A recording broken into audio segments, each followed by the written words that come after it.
أعوذ بالله من الشيطان الرجيم. بسم الله الرحمن الرحيم.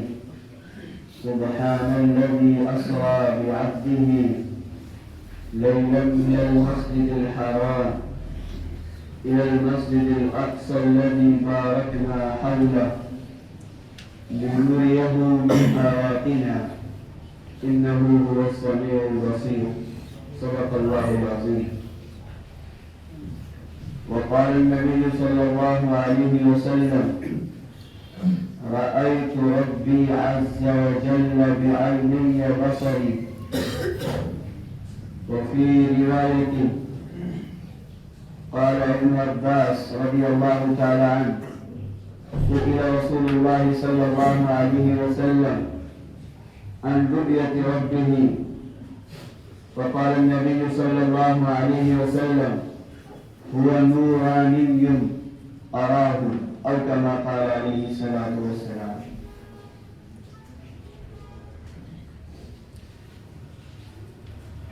ہماری جو بات تھی الحمدللہ معراج کے تعلق سے چل رہی تھی. گزشتہ جمعے کے اندر شعبان کے تعلق سے، رمضان کے تعلق سے اور شب برات کے تعلق سے کچھ بتایا، اور انشاءاللہ آئندہ جمعے کو بھی رمضان کے تعلق سے بتایا جائے گا. اور بہت ہی بابرکت قیمتی مہینہ ہے. ثواب لوٹنے کا، جنت کمانے کا، اپنی آخرت کو بنانے کا اور اپنے گناہوں کو معاف کرانے کا سب سے بہترین موقع جو ساری دنیا کے مسلمانوں کو ملتا ہے رمضان کا مہینہ ہے. شب قدر ہے. کعبہ ہر ایک کے پاس نہیں ہے، مسجد حرام ہر ایک کے پاس نہیں ہے، مسجد نبوی ہر ایک کے پاس نہیں ہے، لیکن رمضان کا مہینہ ایک ایسا بابرکت مہینہ ہے کہ ساری دنیا کے ایمان والوں کو اللہ وہ مہینہ عطا فرماتے ہیں. تو اس پر انشاءاللہ ہم تفصیل سے گفتگو کریں گے آئندہ جمعے کو. تو ہماری بات معراج کے تعلق سے چل رہی تھی. ایک شخص نے سوال کیا ہے کہ جو مسجد حرام ہے، جس کو ہم بیت اللہ کہتے ہیں، کعبہ کہتے ہیں، ایک مسجد اقصی ہے، ان میں پہلے کون سی مسجد بنی، کون سی مسجد کی بنیاد رکھی گئی؟ تو اس کا جواب یہ ہے، حضرت ابو ذر غفاری رضی اللہ تعالیٰ عنہ فرماتے ہیں: میں نے خود رسول اللہ صلی اللہ علیہ وسلم سے سوال کیا کہ ان سب سے پہلے مسجد روئے زمین پر کون سی بنائی گئی؟ آپ نے فرمایا مسجد حرام، مسجد حرام، کعبہ، بیت اللہ جو مکہ المکرمہ کے اندر ہے، سب سے پہلے مسجد بنائی گئی. اور اس کے بعد پھر فرماتے ہیں صحابی نے پوچھا پھر اس کے بعد؟ آپ نے فرمایا پھر اس کے بعد مسجد اقصی جو فلسطین کے اندر ہے، مسجد اقصی بنائی گئی. صحابی فرماتے ہیں میں نے پوچھا ان دونوں مسجدوں کے درمیان، دونوں بنیادوں کے درمیان کتنا فاصلہ ہے؟ فرمایا 40 سال کا. 40 سال پہلے مسجد حرام کی بنیاد رکھی گئی اور 40 سال کے بعد مسجد اقصی کی بنیاد رکھی گئی. پھر آپ نے حضور نے ایک بات اور ارشاد فرمائی کہ اللہ نے میری امت کے لیے ساری دھرتی کو، ساری زمین کو کیا بنا دیا ہے؟ سجدہ گاہ بنا دیا ہے.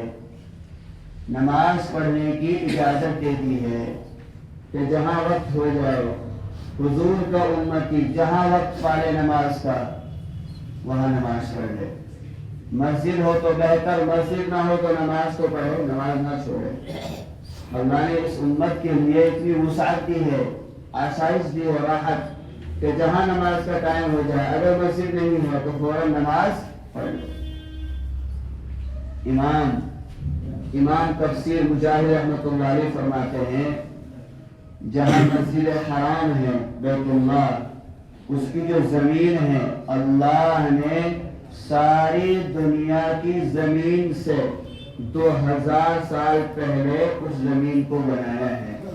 2000 سال پہلے دنیا کی جو ابتدا ہوئی ہے زمین کی، جو زمین بنائی گئی ہے وہ کعبہ سے بنائی گئی ہے. پہلے کعبہ کی زمین کو بنایا گیا. اس کو کہتے ہیں کعبہ کی زمین کو سرۃ الارض. سرہ کے معنی ناف کے آتے ہیں. جیسے ہماری ناف بالکل بیچ میں ہوتی ہے جس کو ناف کہتے ہیں، ٹوڈی کہتے ہیں، ایسے ہی جو کعبہ ہے یہ سرۃ الارض ہے، یعنی زمین کا مرکز ہے، نقطہ ہے، بیچ ہے. ساری دنیا کا بیچ کیا ہے؟ کعبہ ہے. ساری کائنات کا بیچ. جو بیچ کہتے ہیں بیچ کون سی جگہ ہو سکتی ہے؟ تو بیچ کی جو زمین ہے وہ مسجد حرام کے نیچے ہے جہاں مسجد حرام بنی ہوئی ہے. اور مسجد حرام کی جو جڑیں ہیں وہ 7ویں زمین کی تہ تک ہے. یہ بھی روایات میں آتا ہے. اور اسی مسجد حرام کے اوپر 7ویں آسمان پر سے بیٹھے معمور ہے. خیر اللہ کے نبی کو مسجد حرام سے مسجد اقصی لے جایا گیا. مسجد اقصی سے پھر پہلے آسمان پر، پھر دوسرا آسمان پر، پھر تیسرا آسمان پر. تیسرا آسمان پر آپ پہنچے. فرشتے نے پوچھا من انت؟ جبریل نے کہا انا جبریل. 3 سوال ہوتے ہیں ہر جگہ. جبریل علیہ السلام سے دوسرا سوال ہوا آپ کے ساتھ کون؟ آپ نے فرمایا معی محمد، میرے ساتھ محمد صلی اللہ علیہ وسلم ہے. تیسرا سوال کیا؟ فرشتے نے وقد ارسل الیہ، ان کو پیغام بھیجا گیا یہاں آنے کے لیے؟ جبریل علیہ السلام نے کہا ہاں، انہیں یہاں بلاوا بھیجا گیا ہے، بلانے کے لیے مجھے بھیجا گیا ہے. چنانچہ دروازہ کھولا. آپ تیسرے دروازے سے اندر داخل ہوئے. آپ کی ملاقات ہوتی ہے تیسرا آسمان پر حضرت یوسف علیہ السلام سے. جبریل علیہ السلام نے فرمایا یا رسول اللہ یہ یوسف ہیں، یہ یوسف ہیں، آپ ان کو سلام کریں. اللہ کے نبی نے ان سے سلام کیا. اللہ کے نبی نے ان سے سلام کیا. اب آپ کہیں گے یار ہمارے نبی جو ہیں وہ تو سارے انبیاء کے سردار ہیں، سید الانبیاء ہیں. سید کے معنی سردار کہتے ہیں. سید الانبیاء ہے. پھر کیوں جبریل کہہ رہے ہیں کہ آپ انہیں سلام کریں؟ تو محدثین نے جواب دیا ہے دیکھو حضور جو ہے نا مسافر ہیں، آپ سفر کر رہے ہیں، آپ جو ہے سفر کر رہے ہیں اور آپ جا کر وہاں ٹھہرے ہیں، آپ کھڑے ہوئے ہیں. تو یوسف علیہ السلام کس کے درجے میں ہے؟ بیٹھنے والے کے درجے میں ہیں. اور آنے والا، کسی کے پاس آنے والا، جانے والا یا کھڑا رہنے والا، بیٹھے رہنے والے کو کیا کرتا ہے؟ سلام کرتا ہے. اس لیے آپ علیہ السلام سے جبریل نے کہا آپ سلام کریں. اس کا یہ مطلب نہیں کہ جبریل حضرت یوسف علیہ السلام کا مقام ہمارے نبی سے افضل ہے.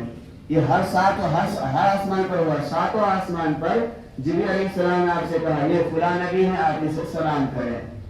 ہمارے نبی تو سارے انبیاء کے سردار ہے، آپ کا مقام تو بہت اونچا ہے. خیر حضرت یوسف علیہ السلام نے جواب دیا اور اس کے بعد انہوں نے کہا مرحبا بالاخ الصالح والنبی الصالح. خوش آمدید بالاخ الصالح، نیک بھائی کے لیے، والنبی الصالح، اور صالح بھائی کے لیے. میں نے شاید پہلے ہی اشارہ کیا تھا کہ بتا رہا ہوں ہر نبی نے یہی لفظ استعمال کیا ہے صالح کا. صالح بالاخ الصالح یا بالنبی بالابن الصالح. حضرت آدم نے کہا بالابن الصالح، حضرت ابراہیم علیہ السلام کہیں گے بالابن الصالح. اور والنبی الصالح، یہ صالح کا لفظ ہے صالح. تو حضرات محدثین نے فرمایا کہ لفظ صلاح صفت تشتمل جميع خصائل الخير وشمائل الكرم. کہ جو یہ سارے لفظ ہیں، صلاح ایک ایسا لفظ ہے، ایک ایسا ورڈ ہے کہ جتنی بھی شرافت ہو سکتی ہے، جتنی بھی بھلائی کی خوبیاں، صفات، کمالات ہو سکتے ہیں، لفظ صالح تمام خوبیوں کو گھیرے ہوئے ہے. اس لیے ہر نبی کہہ رہا ہے حضور سے لکھتے ہوئے مرحباً بالأخ الصالح مرحباً بالابن الصالح، اسے علیہ الصلوۃ والسلام۔ اور دوسری بات، صلاح صالح کس کو کہتے ہیں؟ صالح اور سمجھو، اور اس میں تھوڑی سی بات کرتا ہے۔ صالح کہتے ہیں صالح ما والصالح يقوم بما يلزمه من حقوق الله وحقوق العباد۔ صالح ہم کہتے ہیں یہ نیک بندہ ہے، یہ اچھا بندہ ہے، اسی کو کہتے ہیں عبد صالح، یہ عربی کا ورڈ ہے جس کو آپ کہتے ہیں نیک بندہ ہے۔ تو صالح کہتے ہیں جو اللہ کے حقوق ایک بندے کے ذمہ عائد ہوتے ہیں یا بندوں کے حقوق دوسرے بندے پر ہیں، اگر ایک بندہ اللہ کے سارے حقوق کو ادا کرے، بندوں کے سارے حقوق کو ادا کرے، اس کو کہتے ہیں صالح۔ چنانچہ ہر نبی علیہ السلام قرآن میں موجود ہے 13 پارے کے اندر، 13 پارے میں صفحہ نمبر 6 پر کہ جب بھی کسی نبی کا انتقال ہوا، ہر نبی کیا کہہ رہا ہے؟ توفنی مسلما والحقنی بالصالحین، یہ دعا کر رہے ہیں۔ یوسف علیہ السلام کا جب آخری وقت آیا دنیا سے جانے کا تو دعا کر رہے ہیں توفنی مسلما، اے اللہ مجھے مسلمان ہونے کی حالت میں موت دینا، وفات دینا، والحقنی بالصالحین، اور مجھے نیک لوگوں کے ساتھ شامل کر دینا۔ تو ایک بندہ وہ ہوتا ہے جو اللہ کے سارے حقوق کو ادا کرے، ساری ذمہ داری کو پورا کرے، اللہ کے سارے احکام کو پورا کرے، وہ ہے نیک بندہ۔ اور آپس میں ایک دوسرے کے حقوق ہوتے ہیں ان کو ادا کرے، اس کو کہتے ہیں نیک بندہ، صالح بندہ۔ اب اس نیکی کے سب سے اعلیٰ معیار پر کون ہے؟ رحمت عالم صلی اللہ علیہ وسلم ہے۔ اس لیے ہر نبی کیا کہہ رہا ہے؟ مرحباً بالابن الصالح مرحباً بالاخ الصالح مرحباً بالنبی الصالح۔ اس لیے یہ ورڈ استعمال کیا گیا۔ آپ نے فرمایا یوسف علیہ السلام جو آپ نے دیکھا تو آپ نے ان کے حسن کی تعریف فرمائی۔ آپ نے فرمایا یوسف علیہ السلام کو میں نے دیکھا، اتنے خوبصورت حسین و جمیل تھے کہ اللہ نے انہیں حسن کا سطر عطا فرمایا۔ میں یہ سطر عربی ورڈ استعمال کر رہا ہوں آپ کو سمجھانے کے لیے تاکہ آپ کو سمجھاؤ کہ آپ علیہ السلام فرما رہے ہیں یوسف علیہ السلام کے بارے میں کہ اللہ نے یوسف کو آدھا حسن عطا فرمایا۔ اب آدھے کا مطلب کیا ہے؟ سطر کے کئی معنی آتے ہیں، سطر کے معنی آدھے کے بھی آتے ہیں اور سطر کے معنی کچھ کے بھی آتے ہیں۔ اب اگر یوں کہتے ہیں کہ یوسف علیہ السلام کو آدھا حسن دیا گیا، اب اس آدھے حسن سے کیا مطلب ہے؟ کچھ مفسرین محدثین کہتے ہیں کہ حضرت آدم علیہ السلام سے لے کر قیامت تک آنے والے جتنے انسان ہیں ان کا حسن ایک طرف ہے اور یوسف کا حسن ایک طرف ہے۔ اس بنا پر کہا گیا کہ یوسف علیہ السلام کو آدھا حسن دیا گیا۔ اتنا حسن و جمال اللہ نے عطا فرمایا۔ اور سچ میں قرآن نے وضاحت کی ہے، جب ملکہ تھی زلیخا جو عاشق ہو گئی یوسف علیہ السلام پر، پوری تفسیر اور واقعہ اللہ نے بیان کیا ہے، اور اس واقعے کو اللہ فرمایا قرآن کے اندر احسن القصص، سب سے بہترین قصہ، سب سے بہترین واقعہ، سب سے بہترین ہسٹری یوسف علیہ السلام کی ہے۔ بہت ساری عبرت کی باتیں، تجربات، نالج کی باتیں زندگی کے لیے ملتی ہیں۔ جب اس ملکہ نے آپ کے خلاف سازش رچی، اشارہ بتا رہا بس ہمارا واقعہ چل رہے گا، اشارہ کرنا، اور جب بلا لیا عورتوں کو انہوں نے علامات کی تو بتاؤ، ایک غلام پر ایک بادشاہ کی دل فدا ہو گئی۔ افسوس افسوس، زلیخا کے کانوں میں بات پہنچی، وقال نسوة في المدينة امرأة العزيز، کہ مصر کے اندر کیسے چل رہا ہے عورتوں میں، بڑے بڑے گھرانوں میں، نوابوں کے یہاں، عمرا کے یہاں، کہ بتاؤ بادشاہ کی بیوی ہے اور ایک غلام پر ریچھ گئی۔ ان کا علاج کرنا پڑے گا، انہیں سمجھانی پڑے گی بات، ایک دعوت کری، اور دعوت میں ساری عورتوں کو جو بڑے بڑے گھرانے کی عورتیں سب کو بلا لیا، اور ایسا پھل استعمال کیا، یوز کیا کہ جس کو چھری سے کاٹا جاتا ہے۔ اب چھری سے کیا پھل کاٹا جاتا ہے آپ کو سوچ لیجیے، کئی سارے پھل کاٹے جاتے ہیں، بھیا انار بھی ہے، امرود بھی ہے، سیب بھی ہے، وہی بہت سارے پھل ہیں چھری سے کاٹنا ہے۔ تو ایسے پھل ہر ایک عورت کے سامنے ٹیبل پر رکھے جو چھری سے کاٹ کر کھائے جاتے ہیں۔